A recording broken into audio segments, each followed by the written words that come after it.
Do you feel like you're stuck? Do you feel like you're too old? Do you feel like it won't work anyway? Or do you just not even know how to change? Life is short. It doesn't have to be that way. Let me help you to live your best life. This is Jason Williams, DO. This is the Williams Family Medicine Channel. Today, I wanted to talk about stress. Specifically, I wanted to talk about some tools to help patients deal with stress. Stress is a condition I see in the clinic every day and multiple times a day. Stress affects many aspects of our health, whether we admit it or not. Stress can greatly decrease our quality of life. There are many kinds of stressful conditions, and they can be grouped in different categories, such as stress reaction, panic disorder, post-traumatic stress disorder, etc. This video is not on all the intricacies of the different types of stress, but just an overview on tools to deal with stress. If you have stress or anxiety, you may experience tingling in the face, hands and feet, difficulty breathing, chest pain, racing heart rate, nausea, dizziness, and other things. It is important to see your doctor to make sure that what you have is stress and not a different medical problem that requires a separate approach to treatment. If you are my patient, you and I can use this video as a supplemental advice to you.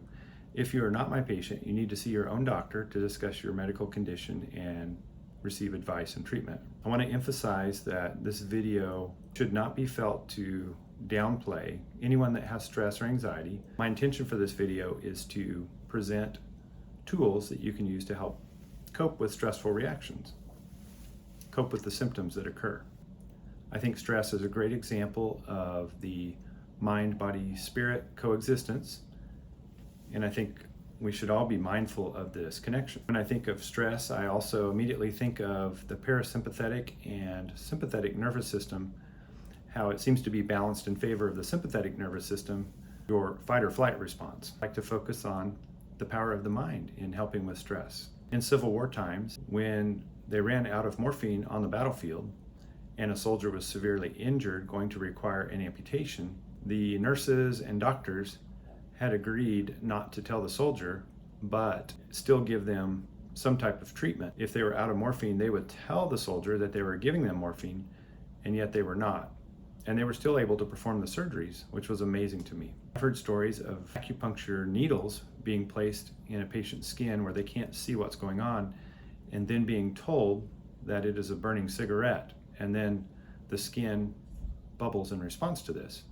Also amazing to me. I have heard of open heart surgery being performed with only the assistance of hypnotism and no anesthetic. Incredibly amazing to me. I witnessed firsthand, as I was part of the medical team, on a patient that had had a joint replacement in the hospital. As I was in the room, the nurse was administering an IV medication. I witnessed the patient to sigh and fall back in the bed and seem very relieved. I asked the nurse what medication she just gave, and she stumbled a bit and said, Dilaudid. I walked out of the room with the nurse down the hall a bit and asked her, what did you really give the patient? And she said, normal saline. The orthopedic surgeon had given me orders to give her normal saline because he didn't think that she would be able to get off of the pain medication pump. After a few minutes, I went back to the room to recheck on her. The patient said she felt so much better after getting that medication. Now that you see some of the power of the mind, keep in mind a few tricks that you can use, tools that you can use to help you deal with stress. Some of these are very simple. One is distraction, just pacing around, doing things that take your focus off your stress and anxiety. Another is deep breathing exercises. Same thing, similar mindset, similar approach. This can be very beneficial for anxiety reactions. Meditation is a deeper state of relaxation that can be very beneficial and has been shown by study to help with many different types of chronic diseases. A similar topic that is helpful is prayer. I'm a man of faith, and I believe that my faith is very important to me and my overall health. And prayer has been incredibly helpful for me when I had times of severe stress. Keep in mind that what you focus on tends to be what your brain thinks about. Taking your thoughts captive. You can't control what enters your mind sometimes, but you can control what lives there. If you focus on things that are negative, you will continue to focus on things that are negative. You can actually change your nerve wiring by your thought processes. There are many articles that discuss the effectiveness of this type of training. Coming back to the parasympathetic nervous system, there's a couple things you can do to stimulate that and to balance out the parasympathetic and sympathetic responses.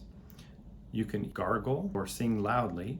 You can immerse your face in cold water, or even have a foot massage. The precaution with regards to the parasympathetic nervous system is if you overstimulate that, you can cause yourself to pass out, which can result in fall and injury.